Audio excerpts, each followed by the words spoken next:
गलती number 3, no diversification या over diversification. आइए हम इसको एक आसान भाषा में समझने की कोशिश करते हैं। यहाँ दो टाइप्स के लोग होते हैं।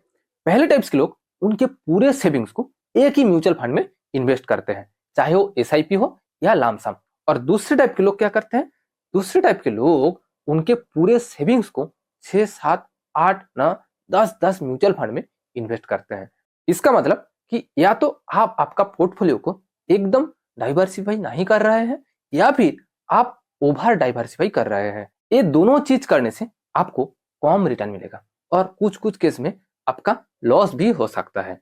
जिन लोगों ने उनके पूरे सेविंग्स को सिर्फ एक ही टाइप की म्यूचुअल फंड में इन्वेस्ट करते हैं उन लोगों को बहुत ही कम प्रॉफिट मिलता है और कुछ कुछ केस में उनका पैसा लॉस भी होता है, क्योंकि आप जिस सेक्टर या जिस कैप की म्यूचुअल फंड में इन्वेस्ट किया, अगर उस टाइप की कंपनियों ने बुरा परफॉर्म किया तो आपको भी लॉस होगा। मान लीजिए कि आप लार्ज कैप म्यूचुअल फंड में इन्वेस्ट किया आपके पूरे सेविंग्स को, और अगले 5 साल में large cap mutual fund 10%, mid cap mutual fund 20% and small cap mutual fund 30% return दिया। लेकिन आपको कितना रिटर्न मिलेगा? सिर्फ 10%, क्योंकि आप तो सिर्फ लार्ज कैप म्यूचुअल फंड में इन्वेस्ट किया। बट अगर आप आपके पूरे सेविंग्स को तीनों म्यूचुअल फंड में इक्वली इन्वेस्ट करते तो आपको एवरेज कितना रिटर्न मिलता? 20%, 10% प्लस 20% प्लस 30%, एवरेज होता है 20%। लेकिन आपको कितना रिटर्न मिला? सिर्फ 10%, क्योंकि आप सिर्फ लार्ज कैप म्यूचुअल फंड में इन्वेस्ट किया। इसका उल्टा भी हो सकता है। अगर आप ज्यादा रिटर्न की लालच में सिर्फ स्मॉल कैप म्यूचुअल फंड में इन्वेस्ट करेंगे तो हो सकता है कि स्मॉल कैप कंपनियों के डूबने के कारण आपका पूरा पैसा डूब भी सकता है। इसीलिए आपका म्यूचुअल फंड पोर्टफोलियो डाइवर्सिफाई होना बहुत ही जरूरी। किसी एक सेक्टर की बुरे परफॉर्मेंस के कारण आपको उस सेक्टर में कम रिटर्न मिल सकता है या वहां आपको कुछ पैसा लॉस हो सकता है। लेकिन अगर आप आपका पोर्टफोलियो डाइवर्सिफाई किया तो बाकी सारे म्यूचुअल फंड आपको जो रिटर्न देगा वहां से आपको एक एवरेज रिटर्न मिलता है और वहां अल्टीमेट आपको प्रॉफिट ही होता है। आप पहले एग्जांपल को ही देख लीजिए। बट यहाँ दूसरे टाइप के लोग क्या करते हैं? दूसरे टाइप के लोग ओवर स्मार्ट बनने की कोशिश करते हैं। वो उनके म्यूचुअल फंड पोर्टफोलियो को डाइवर्सिफाई करते करते ओवर डाइवर्सिफाई कर देते हैं, जो उनको पता ही नहीं चलता, क्योंकि उन लोगों को डाइवर्सिफाई का एक्चुअल मतलब ही नहीं पता। आपके म्यूचुअल फंड पोर्टफोलियो को ओवर डाइवर्सिफाई करने से आपको ज्यादा रिटर्न कभी भी नहीं मिलेगा, उल्टा आपको कम रिटर्न मिलेगा। आइए हम इसको एक आसान एग्जांपल के थ्रू समझने की कोशिश करते हैं। मान लीजिए कि आप एक निफ्टी 50 म्यूचुअल फंड में इन्वेस्ट किया।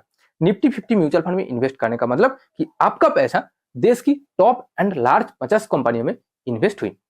आपने क्या किया? आपने निफ्टी 50 म्यूचुअल फंड के अलावा एक लार्ज कैप म्यूचुअल फंड में भी इन्वेस्ट किया। लार्ज कैप म्यूचुअल फंड में इन्वेस्ट करने का मतलब आपका पैसा देश की लार्ज कंपनियों में इन्वेस्ट होगा। आप देखेंगे कि लार्ज कैप कंपनी में जिन सारी कंपनीज है उन सारे कंपनी निफ्टी 50 लगभग same company Nifty 50 mutual fund में भी है। इसका मतलब कि आप दो म्यूचुअल फंड से सेम कंपनियों में पैसा लगाया। इससे क्या होगा?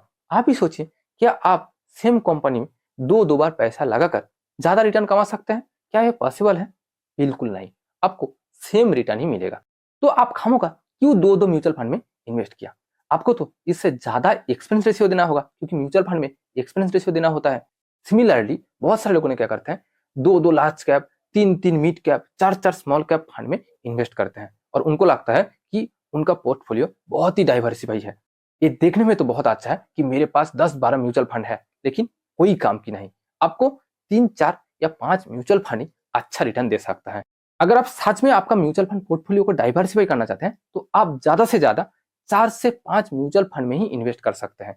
यहाँ से ही आपको मैक्सिमम रिटर्न मिल सकता है। अगर आप इससे ज्यादा म्यूचुअल फंड में इन्वेस्ट करेंगे तो आपको एक एवरेज रिटर्न ही मिलेगा।